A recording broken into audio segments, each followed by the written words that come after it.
नमस्कार, आप देख रहे हैं न्यूज वॉच इंडिया और मैं हूं आपके साथ सत्यम गौर। बुलेटिन की शुरुआत करेंगे बड़ी खबर के साथ। चंद्रयान 3 के लैंडिंग टाइम का ऐलान कर दिया गया है।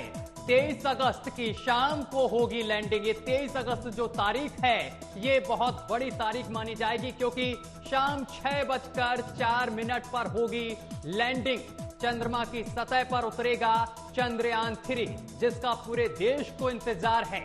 बड़ी और अहम जानकारी इस वक्त की आपकी टीवी स्क्रीन पर, जहां आपको बताते चले कि 23 अगस्त की शाम लैंडिंग होगी और शाम को 6:04, ये समय जरा नोट करिए, 6:04 पर लैंडिंग होगी।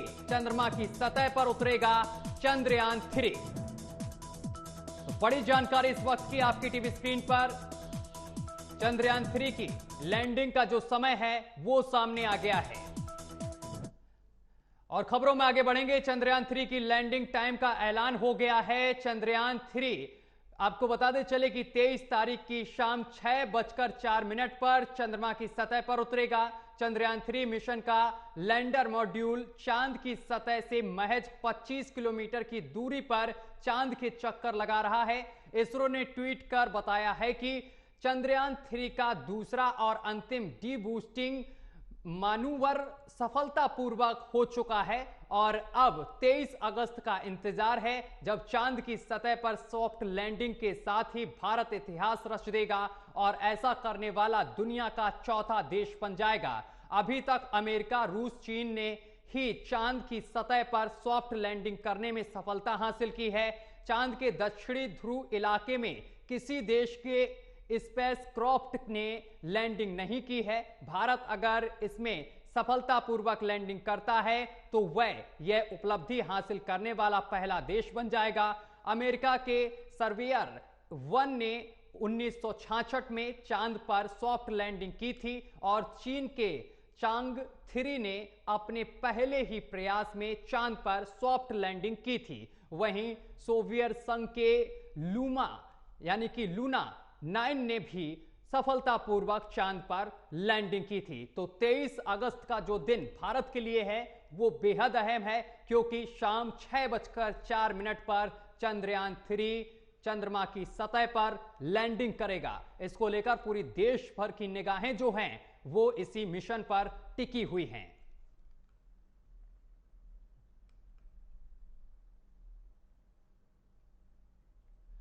तो चंद्रयान 3 की जो लैंडिंग का समय है उसका ऐलान कर दिया गया है। 23 अगस्त की शाम यानी कि 6:04 पर चंद्रयान 3 चंद्रमा की सतह पर लैंडिंग करेगा और अगर सफलतापूर्वक लैंडिंग हो जाती है तो चौथे नंबर पर भारत आ जाएगा सफलतापूर्वक लैंडिंग के मामले में।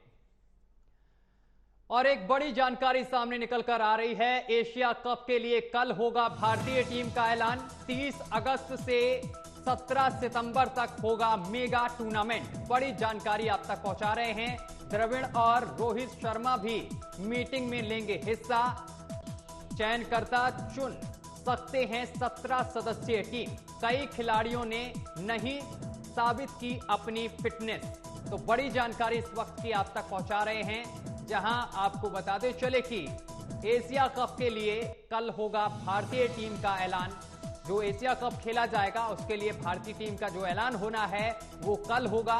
30 अगस्त से 17 सितंबर तक मेगा टूर्नामेंट जो है वो खेला जाएगा और इस टीम के ऐलान से पहले तमाम खिलाड़ी जो हैं इस पर मीटिंग करेंगे, चर्चा करेंगे। द्रविड़ और रोहित शर्मा भी मीटिंग का हिस्सा होंगे। वहीं चयनकर्ता चुन सकते हैं 17 सदस्यीय टीम। चलिए खबरों में आगे बढ़ेंगे। बताते चले कि दिल्ली से इस वक्त की एक बड़ी जानकारी सामने निकलकर आ रही है। मल्लिकार्जुन खड़गे ने किया है अपनी टीम का ऐलान। कांग्रेस वर्किंग कमेटी की लिस्ट जारी की गई है। कांग्रेस वर्किंग कमेटी में 39 नामों का ऐलान किया गया है। सचिन पायलट, राहुल गांधी, प्रियंका गांधी, खड़गे को मिली है जगह। शशि थरूर, आनंद शर्मा, दिग्विजय सिंह, अजय माकन, मनमोहन सिंह के नाम भी शामिल हैं। बड़ी जानकारी इस वक्त की दिल्ली से आप तक पहुंचा रहे हैं, जहां आपको बताते चले कि मल्लिकार्जुन खड़गे ने किया है अपनी टीम का ऐलान।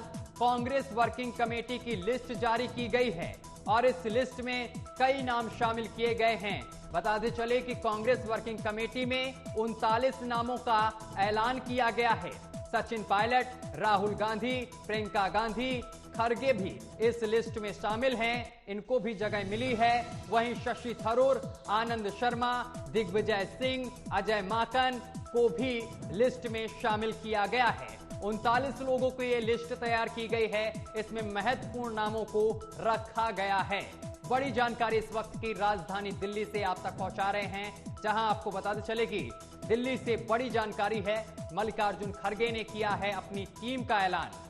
कांग्रेस वर्किंग कमेटी की लिस्ट जारी की गई है। 39 लोगों को इस लिस्ट में रखा गया है, जिसमें राहुल गांधी, प्रियंका गांधी वाड्रा भी शामिल हैं।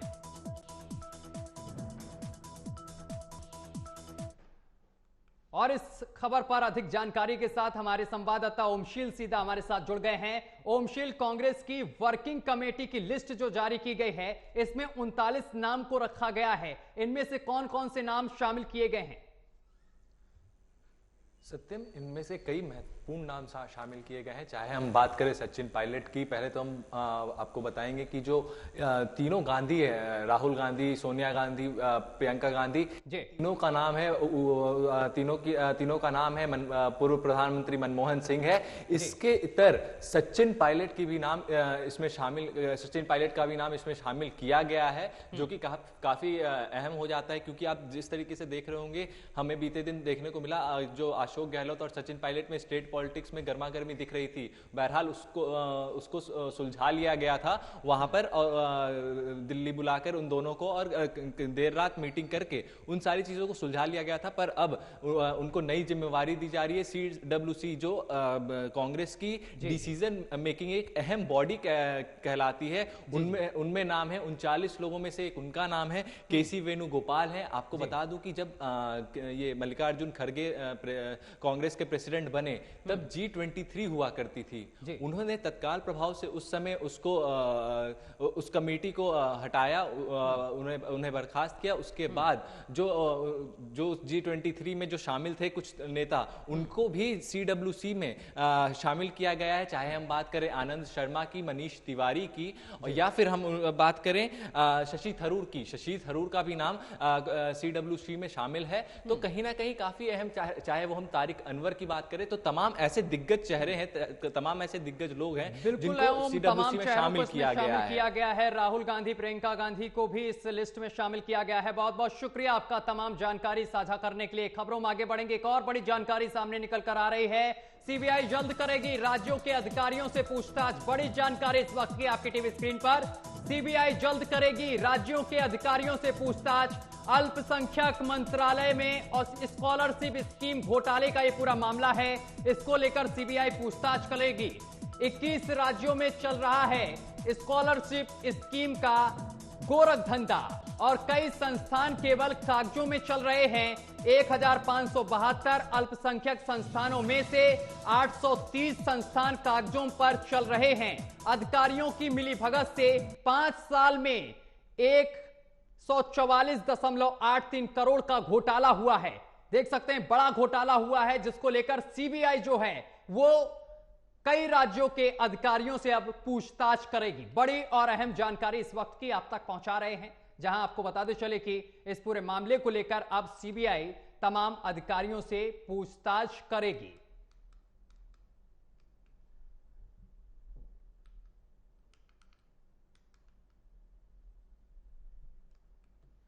अल्पसंख्यक मंत्रालय में हुए स्कॉलरशिप स्कीम घोटाले मामले में CBI जल्द राज्यों के अधिकारियों से पूछताछ करेगी।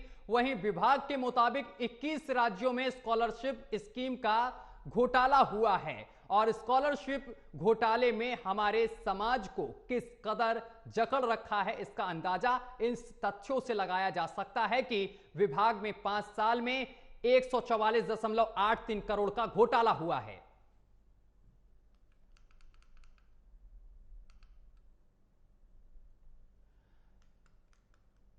तो मध्य प्रदेश के भोपाल का रुख करेंगे, जहां पर आपको बताते चले कि मध्य प्रदेश के दौरे पर पहुंचे हैं केंद्रीय गृह मंत्री अमित शाह और इस दौरान वो भोपाल पहुंचे हैं, जहां पर बीजेपी सरकार के 18 साल का रिपोर्ट कार्ड पेश किया है। इस दौरान उनके साथ मुख्यमंत्री शिवराज सिंह चौहान भी मौजूद रहे हैं। इस रिपोर्ट कार्ड को गरीब अल्प महा अभियान नाम दिया गया है और रिपोर्ट कार्ड पेश करते हुए अमित शाह ने कहा है कि शिवराज सरकार ने एक बीमारू राज्य को 20 साल में विकसित राज्य बना दिया है। अमित शाह ने कहा है कि मध्य प्रदेश में सबसे अधिक समय 53 साल तक कांग्रेस ने शासन किया है, लेकिन उनके राज्य में मध्य प्रदेश को बीमारू राज्य बना दिया गया था। दिग्विजय सिंह और कमलनाथ को निशाने पर लेते हुए अमित शाह ने कहा है कि श्रीमान बंटाधार और कमलनाथ को घोटालों पर जवाब देना चाहिए। उन्होंने कहा है कि 20 सालों में हेल्थ और इसके साथ ही तमाम घोटाले हुए हैं। यूथ और एजुकेशन, कृषि, हर क्षेत्र में मध्य प्रदेश को आत्मनिर्भर बनाने की नींव डाली गई है। बंटाधार और कमलनाथ ने इधर उधर की बात करे बगैर इसका जवाब देना चाहिए। आपने मोदी जी और शिवराज जी ने जो गरीब कल्याण की योजनाएं चालू की थी, सब योजनाओं को या तो बंद कर दिया या इसका पोषण करना बंद कर उसको लंगड़ी कर दी। गरीब कल्याण की पूरी हमारी मूवमेंट को कांग्रेस ने लंगड़ा करने का काम किया, अपाहिज करने का काम किया। और ये कमलनाथ जी की सरकार को सोशल मीडिया वाले करप्शन नाथ की सरकार कहने लगी। इस प्रकार का काम हुआ। इस्तीफे की 15 मिनट पहले कभी कोई मुख्यमंत्री साइन नहीं करता। 63,000 करोड़ के मोबाइल का घोटाले के आरोप पर साइन हुआ। 350 करोड़ का मोजरबेर घोटाला हुआ। 24 करोड़ का अगस्ता वेस्टलैंड घोटाले से वो जुड़े हुए हैं। 600 करोड़ के इफ्को घोटाले के से जुड़े हुए हैं। 25,000 करोड़ के कर्ज माफी में भी ढेर सारे घपले हुए हैं। 1178 किलो बोनस में भी वादे को नहीं निभाया गया। सहरिया, भरिया और बेगा समुदाय की महिला को आहार अनुदान योजना जो शुरू की थी उसको भी बंद कर दिया और 800 से ज्यादा ट्रांसफर कर फिर से एक बार मध्य प्रदेश में ट्रांसफर इंडस्ट्री बड़े पैमाने पर लगाने का काम एक कमलनाथ सरकार ने किया था। उन्होंने अपने 1.5 साल का 15 महीने की शासन का जवाब मध्य प्रदेश की जनता को जरूर करना चाहिए। पॉलिटिकल वेंडेटा को तहसील तक पहुंचाने के अलावा उन्होंने कुछ नहीं किया। कांग्रेस सांसद राहुल गांधी ने पूर्व प्रधानमंत्री राजीव गांधी को लद्दाख में 14,270 फीट की ऊंचाई पर पैंगोंग झील के किनारे श्रद्धांजलि दी है। इस मौके पर राहुल गांधी ने एक बार फिर चीनी घुसपैठ का जिक्र करते हुए कहा है कि चीन की सेना भारतीय सीमा में घुसी थी, इसकी गवाही स्थानीय लोग देते हैं। राहुल गांधी ने प्रधानमंत्री नरेंद्र मोदी के दावे पर सवाल खड़े करते हुए कहा है कि पीएम मोदी कहते हैं कि यहां कोई नहीं आया था, जबकि स्थानीय लोग पीएम मोदी के दावों का समर्थन नहीं करते हैं। भारत जोड़ो यात्रा का जिक्र करते हुए राहुल गांधी ने कहा है कि वे भारत जोड़ो यात्रा के दौरान यहां आना चाहते थे, लेकिन कुछ वजहों की वजह से यात्रा यहां नहीं आ सकी। लद्दाख की समस्याओं का जिक्र और इसके लिए नौकरशाही व्यवस्था को जिम्मेदार ठहराया गया है। राहुल गांधी ने राज्य के स्टेट का मुद्दा उठाते हुए कहा है कि लद्दाख को जो स्टेट दिया गया है इससे लोग खुश नहीं हैं, लोगों को अपना प्रतिनिधित्व चाहिए।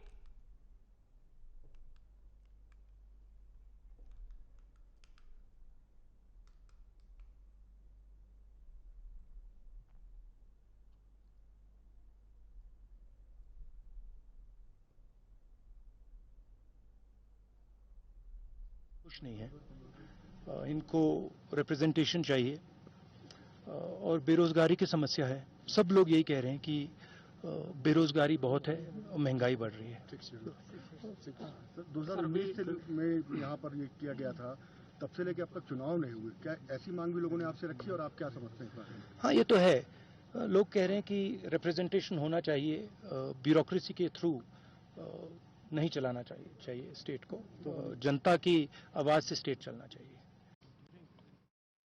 खबरों में आगे बढ़ेंगे। शिवसेना उद्धव गुट के नेता संजय राउत ने चीन मामले में राहुल गांधी का समर्थन किया है। उन्होंने राहुल गांधी का समर्थन करते हुए कहा है कि चीन ने भारत की जमीन पर कब्जा कर लिया है और इसके सबूत भी सामने आए हैं। अगर रक्षा मंत्री और प्रधानमंत्री इसे स्वीकार नहीं करते हैं तो लगता है कि यह भारत माता के साथ नाइंसाफी है। राहुल गांधी अगर कुछ कहते हैं तो वह सोच समझकर कहते हैं। चीन ने अपना कब्जा बना लिया है, उसके एविडेंस भी सामने आए। लेकिन अगर हमारे डिफेंस मिनिस्टर, हमारे प्रधानमंत्री ये बात मानने को तैयार नहीं है, तो लगता है ये भारत माता के साथ एक प्रकार से हम लोग नाइंसाफी कर रहे। मैं बेईमानी नहीं बोलूंगा, नाइंसाफी कर रहे। राहुल गांधी जी देश के प्रमुख नेता हैं, सांसद है, कांग्रेस के पूर्व अध्यक्ष है।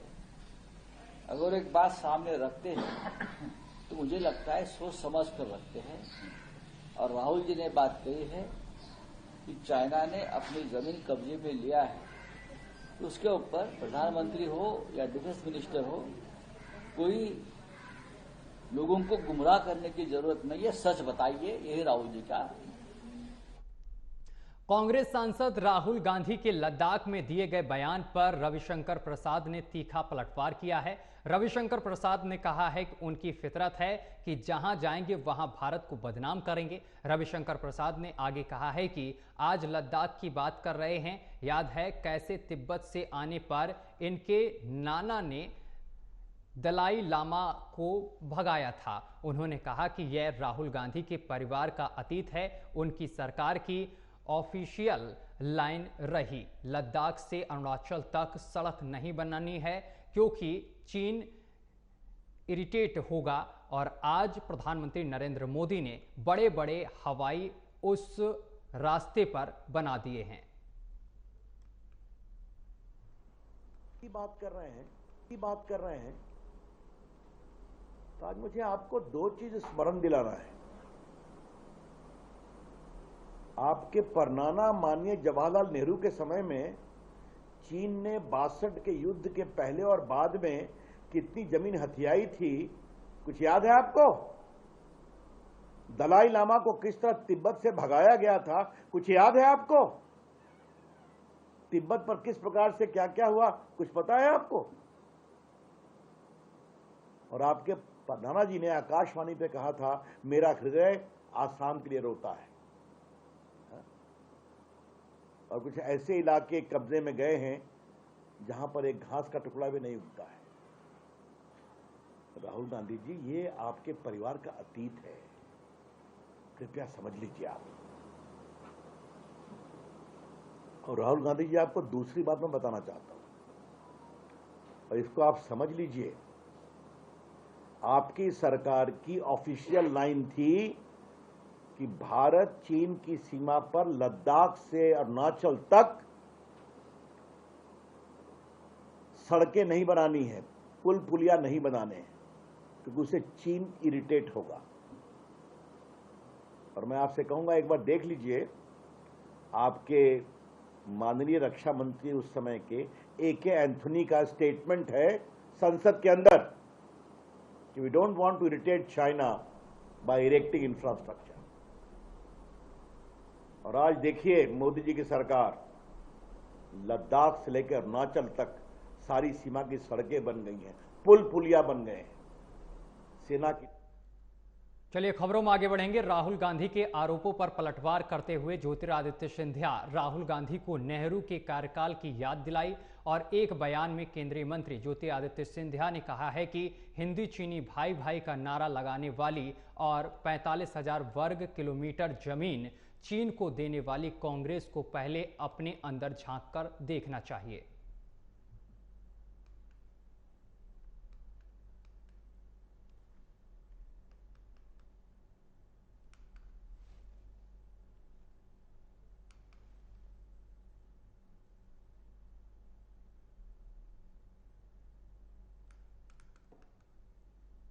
और बिहार सरकार की खुली पोल, फिर एक बार गोली चली है बिहार में, जहां पर एक व्यक्ति की मौत हो गई है। बताते चले कि मोतिहारी में बाइक सवार अपराधियों ने रविवार सुबह एक ठेकेदार को गोली मार दी है। गंभीर हालत में ठेकेदार को निजी अस्पताल में भर्ती कराया गया है, जहां पर उसकी मौत हो गई है। सूत्रों के अनुसार ठेकेदार को बाइक सवार अपराधियों ने 2 गोलियां मारी हैं। सूचना मिलते ही पुलिस ने घटनास्थल पर पहुंचकर 2 खोखा बरामद कर लिए हैं। चकिया थाना क्षेत्र के पावर हाउस के समीप का ये पूरा मामला बताया जा रहा है, जहां पर ये गोलीकांड हुआ है।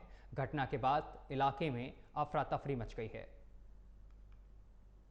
सुबह 7 बजे के आसपास ये घटना हुई है और हमारी विशेष टीम यहाँ गठन हुई है और जो लगातार काम कर रही है। हम लोग इनकी पूर्व दुश्मनी की बिंदु पे और अन्य जो इनकी जो राइवलरी उसकी जांच कर रहे हैं और बहुत जल्द ही अपराधियों की गिरफ्तारी की जाएगी। हम लोग हर बिंदु पे जांच कर रहे हैं, हर दृष्टिकोण से देख रहे हैं और सभी जो इनके, जैसे कि आपने बताया, जो ठेकेदारी का जो विवाद है या अन्य कोई निजी विवाद है, हर बिंदु पे हम लोग जांच कर रहे हैं और जांच के उपरांत जो भी दोषी होगा। कोई कनेक्शन है क्या? अभी प्रिलिमिनरी स्टेज है, बॉडी का पोस्टमार्टम कराया गया है और हम लोग आवश्यकता अनुसार। और गाजियाबाद के मोदीनगर थाना क्षेत्र के कदराबाद इलाके में 4 लोगों ने 21 साल के युवक आकाश को पहले गोली मारी और उसके बाद उस पर चाकुओं से हमला कर दिया है।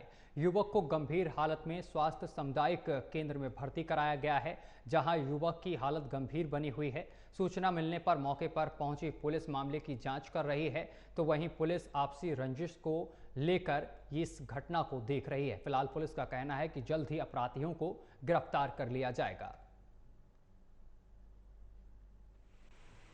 अस्पताल पे इसलिए खड़े हैं जी कि हमारे लड़के का गोली है क्या है तो भी पता ना, लेकिन मारधाड़ कमर पमर कटी पड़ी है, लेकिन संभावना हो गई उसके गोली भी है क्योंकि आरम पार है।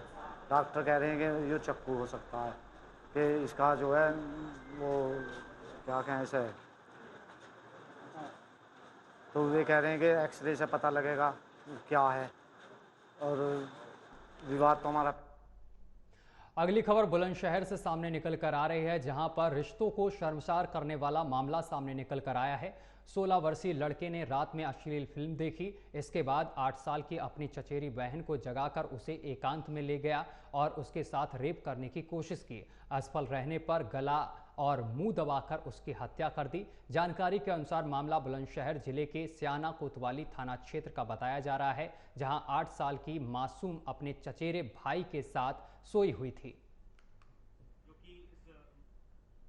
कल दिनांक 17 अगस्त 2023 को पुलिस को सूचना प्राप्त हुई कि सियाना कस्बा में एक 8 वर्षीय बालिका की संदिग्ध परिस्थितियों में मृत्यु हो गई है। पंचायतनामा की कार्रवाई को पूर्ण करके शव को पोस्टमार्टम के लिए भेज दिया गया था। जब तकनीकी साक्ष्यों को देखा गया तो उसके आधार पर एक बाल अपचारी जो कि इस मृतका का निकट परिजन है, उसको गिरफ्तार कर लिया गया है पुलिस द्वारा। इस बाल अपचारी द्वारा इस बालिका का गला एवं मुंह दबा के उसकी हत्या की गई।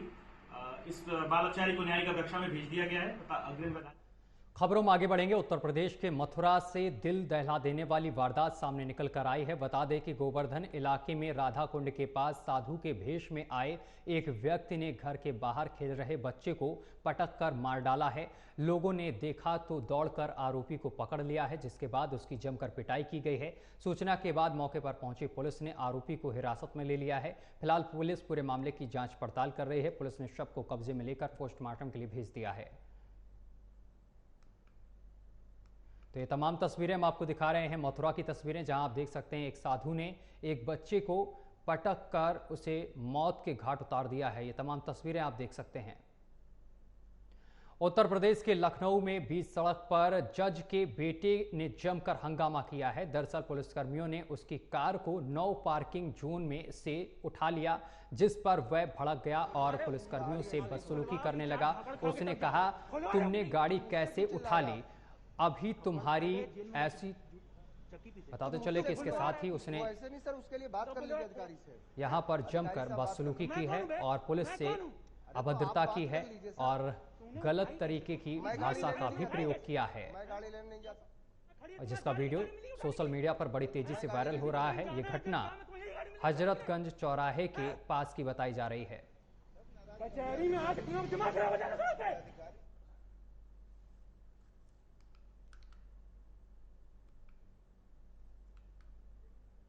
तो ये तमाम तस्वीरें हम आपको दिखा रहे हैं, देख सकते हैं। ये जज साहब के बेटे हैं जो सड़क पर जमकर हंगामा करते हुए नजर आ रहे हैं, पुलिसकर्मियों से अभद्रता करते हुए नजर आ रहे हैं, पुलिसकर्मियों से गलत भाषा का भी प्रयोग कर रहे हैं, जिसका वीडियो बड़ी तेजी से अब वायरल हो रहा है। पुलिस से बदसलूकी की है। और बताते चले कि